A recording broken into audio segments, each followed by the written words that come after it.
name is Erica, and I'm a cancer survivor. Let's see. I am 35 years old, and I'm married. I have two wonderful children and two dogs. I spent 9 years in the military. After the military, I worked in mental health for a while. I do foster care and insurance. I was diagnosed with APML leukemia in September of last year, which was 2011. The diagnosis was really strange. I went for a regular physical, like any other woman should do, and then that doctor told me to go sign in. And so I called my husband and told him that apparently there was something wrong with me. I wasn't sure what it was. I went and signed in, and about 20 minutes later, a wonderful doctor named Dr. Jackson, who works at, is it Craven Regional? Craven Regional here in New Bern. She was wonderful. Came in and sat me down and told me that they thought I had leukemia. It was a very rare type of leukemia, and she said that this hospital here wouldn't treat that type of leukemia, and so I had to go to treatment. She told me I had about 2 hours to make up my mind whether I wanted to go to Duke or Vidant Health Center in Pitt County or a hospital out of state. Tried to discuss it with my husband and figure out what our best option was. I had a friend of mine, Nicole, go get my children so that I could see them. And I just told them pretty much I was sick and I was going to go to the hospital to get better.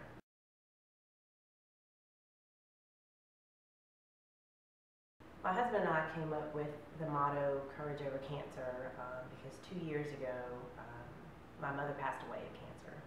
And so we felt that that was a good way to honor her.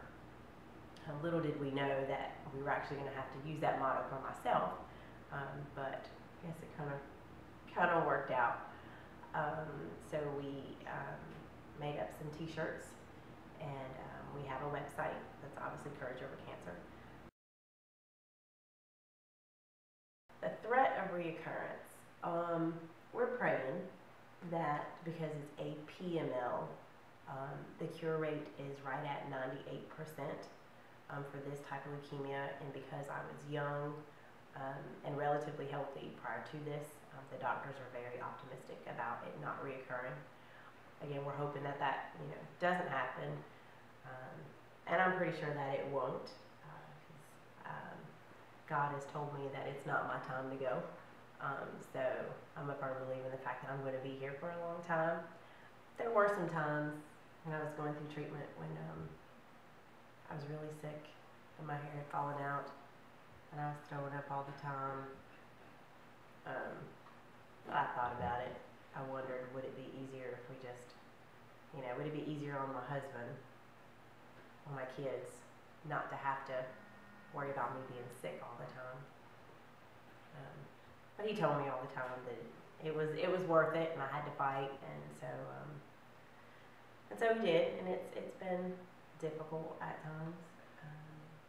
After getting home from treatment, my body was getting stronger, and so we were exercising and riding bikes, and because of the chemotherapy, my heart muscles, I guess, had become weaker, and I had an electrolyte imbalance, and I actually went into a sudden cardiac arrest.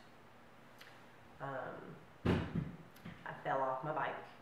I don't remember falling off my bike, but apparently my heart had actually just stopped beating, and my body continued to kind of function for, what they say, like 45 to 50 seconds or something.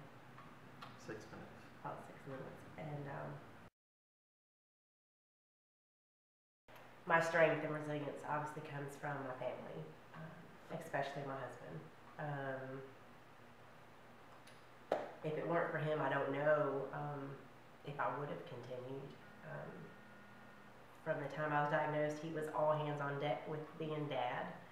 And he was a full-time dad. He was a housekeeper. He was a PTA dad, a chauffeur, a sports dad, a homework dad. We have a 9-year-old daughter, and he had to do hair dad, and he had to do it all. And not once did he complain about it. He took it all in stride, and the house didn't fall apart. Officially in remission since March. March. Oh yeah, March. I guess. Yeah, March. So it hasn't been that long. I still take chemotherapy pills. One I was taking every day. It's called Atra, and that is the new, what the medical community calls lifesaver for APML. My advice to anybody dealing with cancer, I would say, is stay as positive as possible. You're entitled to your bad days, because you're going to have them. Try to have a good support system around you, even if you don't think you need it. You do. Get your checkups regularly. If you think something's wrong, go have it checked. If you are diagnosed with cancer, it's not the end of the world. It's just a wake-up call to let you know that you need to change your priorities and figure out what's important.